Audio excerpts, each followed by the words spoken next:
He's in the middle of his training camp tour for NFL Media Group and one of the stars. Yes, I said stars of The Insider. The Insider's program. Ian Rapoport back on the Rich Eisen Show. How are you, Ian? What's going on, brother? So, Rich, I'm in Seattle, and I wanted to show you something. I have a special message from Dave Pearson. Wait a minute. I know it's coming. Okay. I know it's coming. So hold on. So this right here is where there used to be pictures. Murals of Pete Carroll. It was like a big wrap. So it would be like murals of the great moments in the Pete Carroll era. Yes. And then it would be like, always compete and all that. That is now empty. They're going to put other pictures there, but that is now empty. So I want to show you what the Seahawks have done. This is awesome. So here are TVs. The walk and talk. Right? And what they are doing is they're showing highlights of great moments in the Pete Carroll era. Mm-hmm. Now, other eras too, like going back to the 70s and 80s, but some great highlights, right? So I think that was Sean Alexander. And so anyway, this is what's going on in Seattle, and I just wanted to make sure that you saw this. So Ian, yes. Listen, there's two things in our business.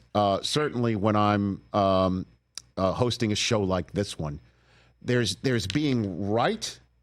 Okay, there's being right and being heard. Those are two things that are very important. Okay, being right and accurate and being heard. There are many people in this end of the business who only care about being heard.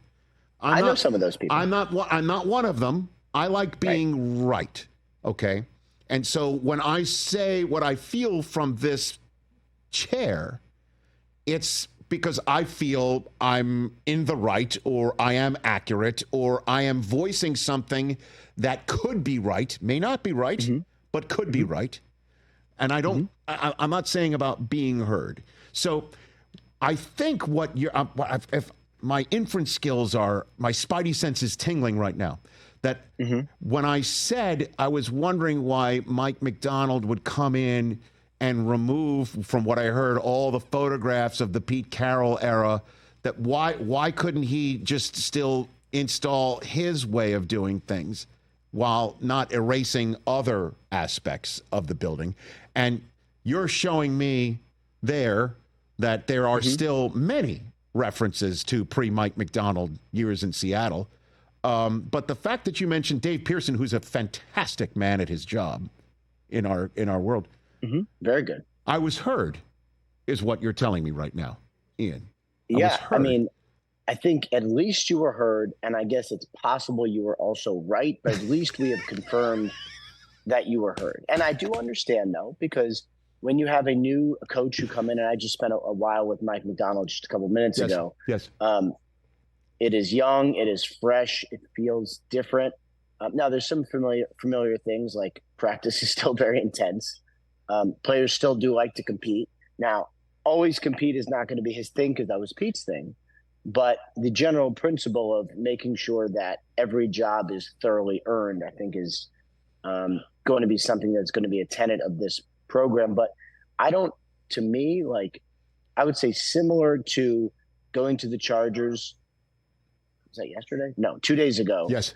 And seeing the Jim Harbaugh era and a brand new building and a new fit and everything being new, like, new coaches get the chance to be like, you know what, I'm gonna start over. And so I think that's what Mike Macdonald is doing, and obviously I think that's what Jim Harbaugh is doing in Los Angeles too. So how is it different? I mean, you mentioned how there's a certain difference in Seattle, because that to me is that's the question, right? That one way of doing things, we've seen that. Obviously, there was 20 plus years of the way doing things in New England is one thing. The fact that Pete's way of doing things is now out of the building, literally, and sometimes off a wall, not off the wall, but off a wall, like you pointed out.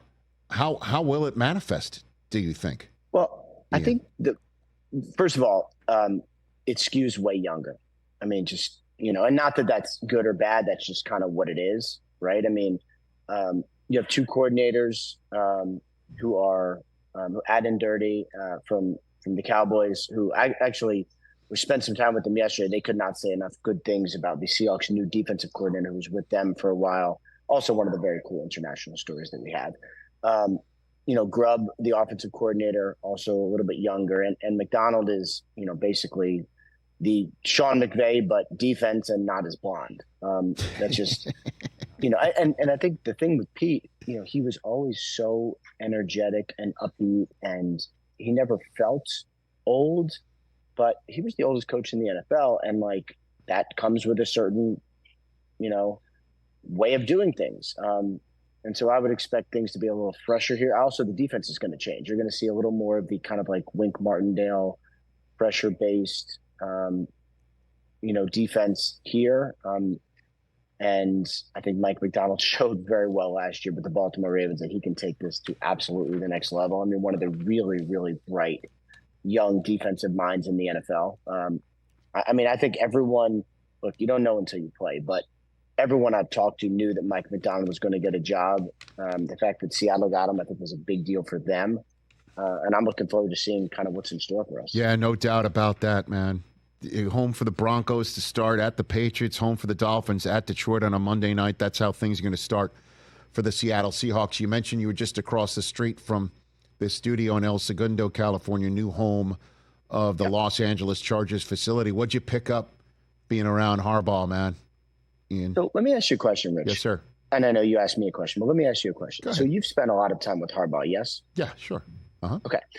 So the biggest takeaway for me, just Harbaugh-centric from the Chargers, was he's obviously an intense football coach. I think everyone knows that. He's a hard-driving, intense football coach. But people couldn't believe how good of a guy he is. Like, even, like, surprised. Like, players, people, like, just surprised.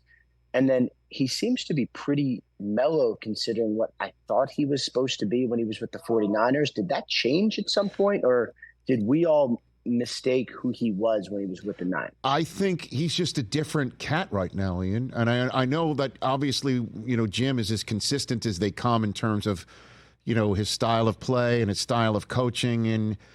But I just think going back to Michigan and turning things around and winning the national championship and getting an opportunity to get back in the NFL and be as handsomely paid as he is, and to be set up in Southern California with a franchise that he played for, and to coach Justin Herbert, and he just loves ball. I just think the photograph we're seeing on the screen, I think he's, dare I say, happy. I think he's just he's a happier warrior right now. Now we'll see what happens when games start to get played. I just think he's kind of giddy, for the lack of a better phrase.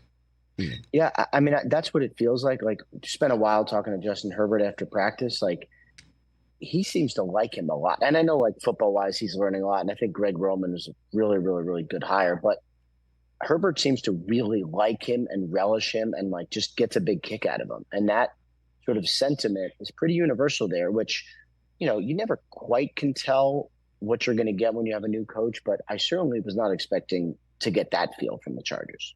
Yeah, I mean, at some point during his Michigan tenure, if you want to get a little deeper here, I'm sure he wondered, like, if he still had that yearning to go back in the NFL, and I don't think that ever went away.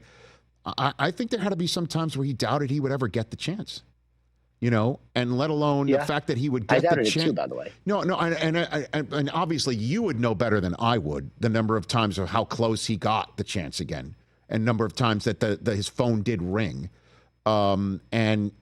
And so for him to get this opportunity after hanging the banner in Michigan and getting to coach Justin Herbert in SoFi Stadium, I mean, and he not to tell all his personal deal, but I mean, he doesn't live too far from the Chargers facility, which isn't far at all from the stadium. I mean, the furthest, and LAX, where he's probably flying out of, is right across the street from the Chargers facility. I mean, he doesn't have to go anywhere more than in an 8-mile radius, for his entire life. That's what, like 35 minutes? Yeah, I mean, actually, that saves literally 20 years in your life. I think that's been a scientific study. But in all seriousness, I just think he's happy. I think he's happy. Yeah. So you might have seen that. Ian Rapoport here on the Rich Eisen Show. You were in Cowboys camp. Why are some of these contracts going to go down? Ian, or not? Are we going to be in a month from now wondering why the status quo is still status quo? What's happening? I think with CeeDee Lamb, I would not say that it's close because there's a lot of work to be done, but it feels like that's closer than Dak, just my general feel. And I think mostly because the market is pretty well defined. Like we saw where Justin Jefferson is. He got a 4-year deal, $35 million per year, 140 total.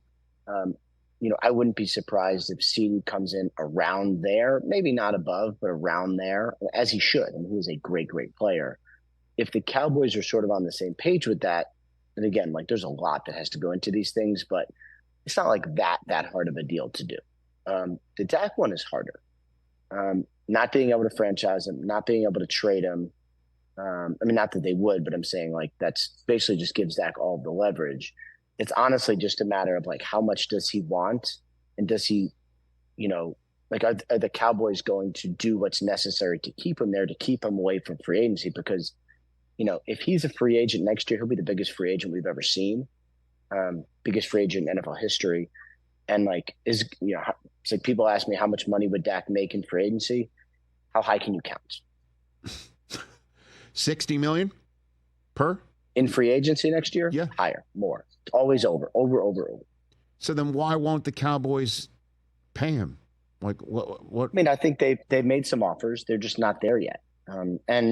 It's these deals are hard because I think if you're a team and you have a quarterback that's highly priced with a ton of leverage, you'd like to pay not as much. And I think if you're Dak Prescott, you'd like to get a lot. So figuring out the combination between not as much and a lot has been hard. I think a deal is there to be done. Right.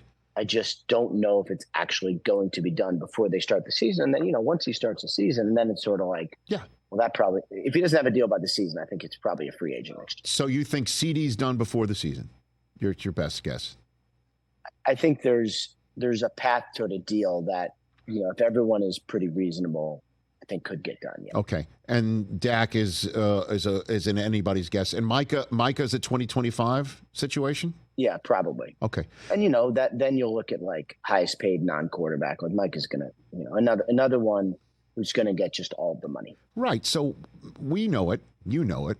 The American people know it. Everyone around the league knows it. Anybody who has anything to do with the league knows it.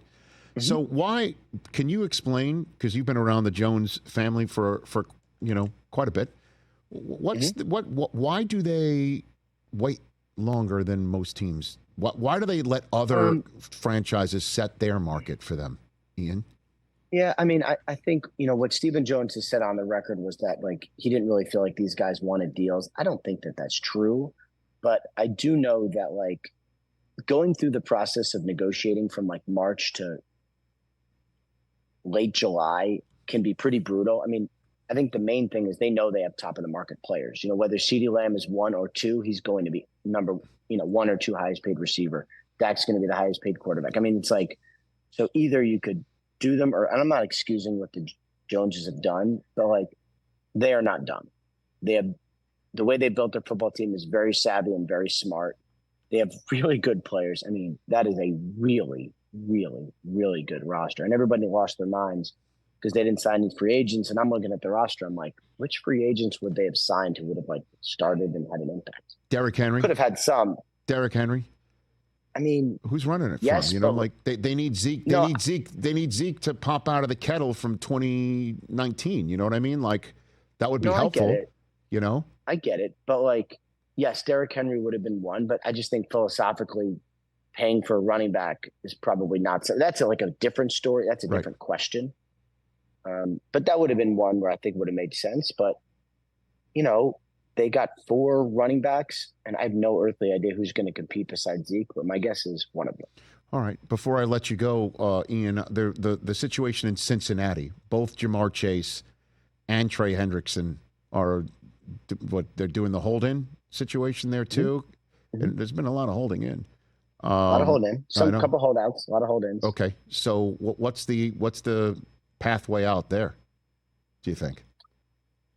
Hendrickson should be a little easier because theoretically you could do another Band-Aid deal. The edge market has jumped, so I get it. Jamar Chase is harder because that's another one where he's going to want to be paid more than Justin Jefferson. Wherever CeeDee comes in, I'm sure he's going to want to be paid more than that. It's early to do a deal. You can do it, but it's early to do a deal. And if you do a deal that early, teams want kind of like a little bit of, hey, like we're giving you this money earlier than expected. Like we need a little bit back. And I don't know where that's going to come and still properly compensate him. The fact that Mike Brown came out and basically said like it's a long shot to do a deal really, really complicates things. So I'm honestly not sure where that one ends. All right, Ian. Thanks for the time. Greatly appreciate you stopping by with the information and the tour of the facility. Most guests do not do that, Rich, but I try to bring a little more. And tell them I really enjoyed the paint job. I don't know what color shade that is. It just. Yeah, I'm going to ask. My wife knows all of these paint shades. I don't know that either. I don't know that either. It's the color of Macdonald, clearly, and I appreciate that. There you go. Thanks again, brother. All right. Send my best. Later, man. That's Ian Rapoport, everybody. There he goes. Catch the Rich Eisen Show every single day on the Roku channel, 12 to 3 Eastern, for free.